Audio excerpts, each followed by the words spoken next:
The foundations of faith. Before man can think in the certain way which will cause his diseases to be healed, he must believe in certain truths, which are here stated.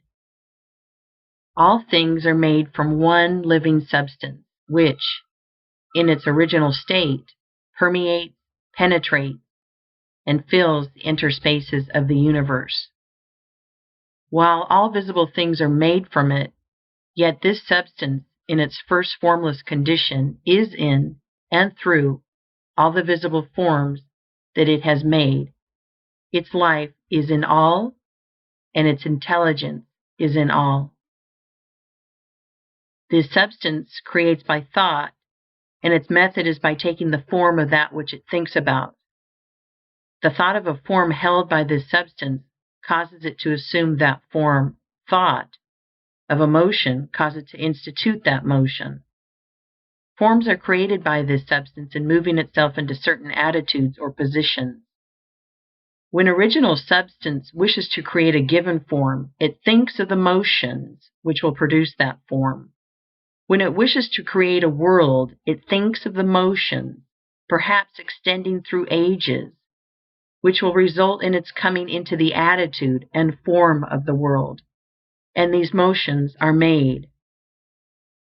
When it wishes to create an oak tree, it thinks of the sequences of movement, perhaps extending through ages, which will result in the form of an oak tree, and these motions are made. The particular sequences of motion by which differing forms should be produced were established in the beginning. They are changeless. Certain motions instituted in the formless substance will forever produce certain forms. Man's body is formed from the original substance, and is the result of certain motions which first existed as thoughts of original substance. The motions which produce, renew, and repair the body of man are called functions, and these functions are of two classes: voluntary and involuntary. The involuntary functions are under the control of the principle of health in man, and are performed in a perfectly healthy manner so long as man thinks in a certain way. The voluntary functions of life are eating, drinking, breathing, and sleeping. These, entirely or in part, are under the direction of man's conscious mind, and he can perform them in a perfectly healthy way if he will. If he does not perform them in a healthy way, he cannot long be well. So we see that if man thinks in a certain way, and eats, drinks, breathes, and sleeps in a corresponding way, he will be well. The involuntary functions of man's life are under the direct control of the principle of health, and so long as man thinks in a perfectly healthy way, these functions are perfectly performed, for the action of the principle of health is largely directed by man's conscious thought affecting his subconscious mind. Man is a thinking center, capable of originating thought, and as he does not know everything, he makes mistakes and thinks error. Not knowing everything, he believes things to be true which are not true. Man holds in his thought the idea of diseased and abnormal functioning and conditions, and so perverts the action of the principle of health, causing diseased and abnormal functioning and conditions within his own body. In the original substance, there are held only the thoughts of perfect motion, perfect and healthy function, complete life. God never thinks disease or imperfection, but for countless ages men have held thoughts of disease, abnormality, old age, and death, and the perverted functioning resulting from these thoughts has become a part of the inheritance of the race. Our ancestors have, for many generations, held imperfect ideas concerning human form and functioning, and we begin life with racial, subconscious impressions of imperfection and disease. This is not natural or a part of the plan of nature. The purpose of nature can be nothing else than the perfection of life. This we see from the very nature of life itself. It is the nature of life to continually advance toward more perfect living. Advancement is the inevitable result of the very act of living. Increase is always the result of active living.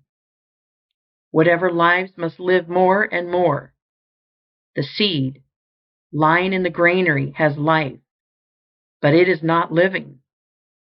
Put it into the soil, and it becomes active, and at once begins to gather to itself from the surrounding substance, and to build a plant form. It will so cause increase that a seed head will be produced containing 30, 60, or 100 seeds, each having as much life as the first.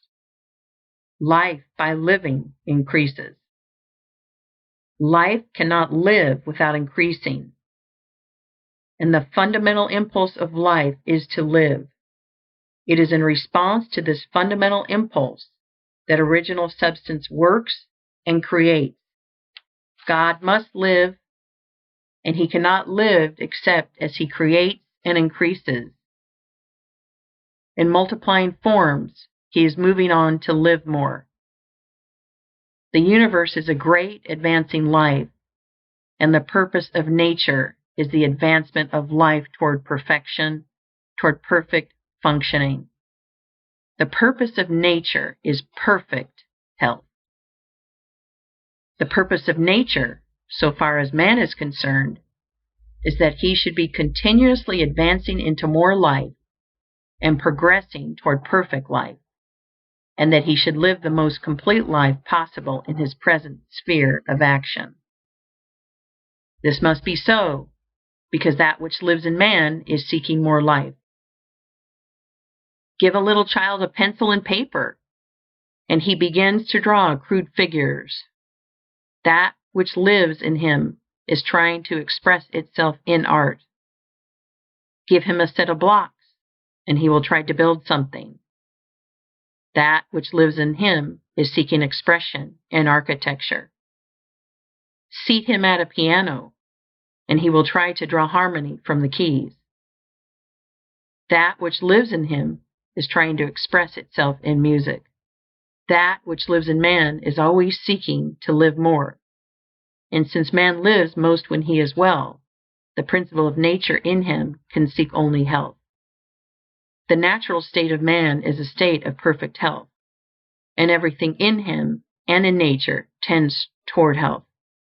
Sickness can have no place in the thought of original substance, for it is by its own nature continually impelled toward the fullest and most perfect life, therefore toward health. Man, as he exists in the thought of the formless substance, has perfect health. Disease, which is abnormal or perverted function, motion, imperfectly made or made in the direction of imperfect life, has no place in the thought of the thinking stuff. The Supreme Mind never thinks of disease. Disease was not created or ordained by God or sent forth from Him. It is wholly a product of separate consciousness, of the individual thought of man. God, the formless substance, does not see disease, think disease, know disease, or recognize disease. Disease is recognized only by the thought of man. God thinks nothing but health. From all the foregoing, we see that health is a fact or truth in the original substance from which we are all formed, and that disease is imperfect functioning, resulting from the imperfect thoughts of men, past and present. If man's thoughts of himself had always been those of perfect health, man could not possibly now be otherwise than perfectly healthy. Man in perfect health is the thought of original substance, and man in imperfect health is the result of his own failure to think perfect health and to perform the voluntary functions of life in a healthy way. We will here arrange in a syllabus the basic truths of the science of being well. There is a thinking substance from which all things are made, and which, in its original state, permeates, penetrates, and fills the interspaces of the universe. It is the life of all. The thought of a form in this substance causes the form. The thought of a motion produces the motion. In relation to man, the thoughts of this substance are always of perfect functioning and perfect health. Man is a thinking center, capable of original thought, and his thought has power over his own functioning. By thinking imperfect thoughts, he has caused imperfect and perverted functioning, and by performing the voluntary functions of life in a perverted manner, he is assisted in causing disease. If man will think only thoughts of perfect health, he can cause within himself the functioning of perfect health. All the power of life will be exerted to assist him. But this healthy functioning will not continue unless man performs the external or voluntary functions of living in a healthy manner. Man's first step must be to learn how to think perfect health, and his second step to learn how to eat, drink, breathe, and sleep in a perfectly healthy way. If man takes these two steps, he will certainly become well and remain so.